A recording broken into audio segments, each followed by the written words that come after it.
ஒரு ஈ இருந்துச்சான். அந்த ஈயினுடைய மம்மி அந்த ஈ கிட்ட சொல்லிச்சான், நீ எங்க வேணாலும் போ, இந்த பளபளன்னு ஒரு காகிதம் இருக்கும், அந்த காகிதத்துல மேல மட்டும் உட்காராத. உங்க அப்பா இருக்காருல்ல, அவர் அதுலதான் செத்து போனாரு, நீ அங்க மட்டும் உட்காராத.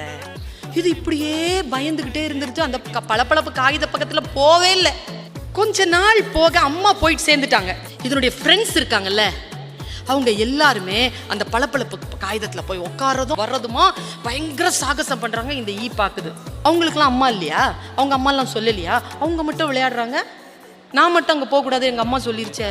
அது அந்த பசங்களை பார்த்து பார்த்து மனசு இதாகி ஒரு வாட்டி என்ன பண்ணுச்சு, தானும் போய் பார்த்துருவோன்ட்டு ஓடி போய் அந்த பளபளப்பு காகிதத்துக்கு மேல அப்படி போகாம கிட்ட போயிட்டு அப்படி பறந்து வந்துருச்சு. காகிதம் ஒன்றும் பண்ணல, ஒண்ணுமே பண்ணலையே. ஏன் இந்த அம்மா என்ன பயமுறுத்துச்சு? மறுபடியும் அந்த ஃப்ரெண்ட்ஸ் எல்லாம் அங்க போய் ஜாலியா இருக்கிறாங்க. இது மறுபடியும் என்ன பண்ணுச்சு, நேரா போய் சும்மா ஒரு காலை மட்டும் அப்படி தொட்டுட்டு வந்துச்சு. ஒன்றும் நடக்கல.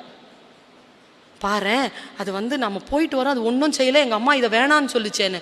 மறுபடியும் போய் கொஞ்சம் நேரம் பறந்து பறந்து திரிஞ்சு அது மேலே உட்காந்துச்சு. பாருங்க, அவ்வளவு பிரமாதமாக இருக்குது. ஏன்னா தன் முகம் தானே தெரிகிறது, பளபளப்பாக இருக்கிறது, வழுக்குது.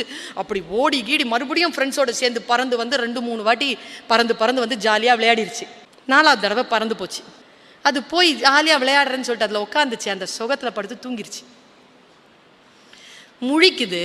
முழிச்சா தன்னுடைய ஒரு ரெக்கை இருக்குல்ல, அதான் அந்த காகிதத்தில் ஒட்டிக்குச்சு. அதால் பறக்க முடியல. பறக்க இழுக்குது. கண்டிப்பாக அது பறக்கணும்னா அந்த ரெக்கையை அது இழந்தாகணும். நான் இங்கே கதையை நிறுத்துறேன். அது ரெக்கையை இழந்துச்சா வாழ்க்கையை இழந்துச்சாலாம் நான் கதை சொல்ல விரும்பலை. அந்த ஈ என்ன பண்ணுச்சு, எது நமக்கு பாவம், எது நமக்கு விளக்கப்பட்டிருக்கிறதோ அதன் மீது மோகம் கொண்டு ஒன்றும் கிடையாதுன்னு கிட்ட போயிட்டு வரோம். 4 வாட்டி 5 வாட்டி போயிட்டு வரும்போது ஒன்றும் இல்லை, ஜாலியாக தான் இருக்குது. ஆனால் போய் கடைசியாக சிக்கிக்கொள்கிறோம். அப்படிப்பட்ட மாய வலைதான் இந்த பளபளப்பு காகிதம்.